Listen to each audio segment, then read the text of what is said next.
Je suis donc le père Bonaventure Ouedraogo, que nous vivons actuellement la visite pastorale. La visite pastorale est un des devoirs de l'évêque, mais c'est surtout une joie de l'évêque qui doit normalement, tous les 5 ans, essayer de visiter l'ensemble de son diocèse. Ça permet aussi aux populations chrétiennes, paroissiennes, mais aussi le tout venant de pouvoir le rencontrer et de faire cette expérience de la rencontre.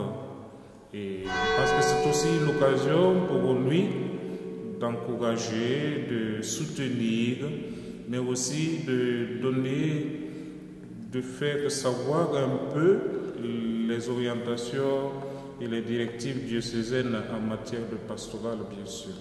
Les directives qu'il nous donne à tout le diocèse actuellement, c'est vers des fraternités missionnaires. Et je crois que c'est effectivement un enjeu, vivre des petites réalités locales, à la fois en tant que disciples, mais disciples appelés à répandre cette mission de l'Évangile là où nous vivons.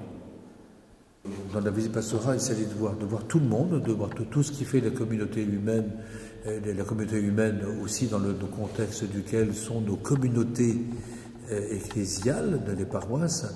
J'ai aussi vu les élèves de primaire aujourd'hui à Saint-Sauveur et puis à Saint-Jory dans la matinée aussi.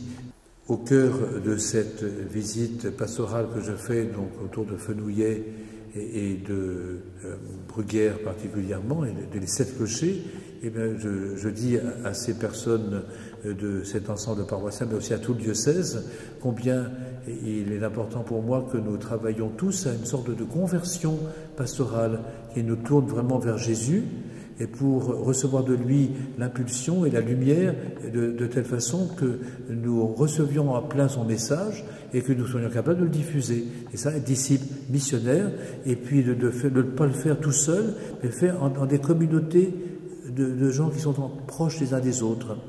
Et de telle manière que ces communautés, ou fraternités, comme on commence à le dire, puissent devenir vraiment missionnaires dans la joie de l'Évangile. C'est ce que je souhaite de profond mon cœur et ce pourquoi je prie et je prie les fidèles de prier eux-mêmes et de se réunir dans ces communautés de proximité où ils pourront échanger dans la communion qui nous réjouit et nous fait grandir.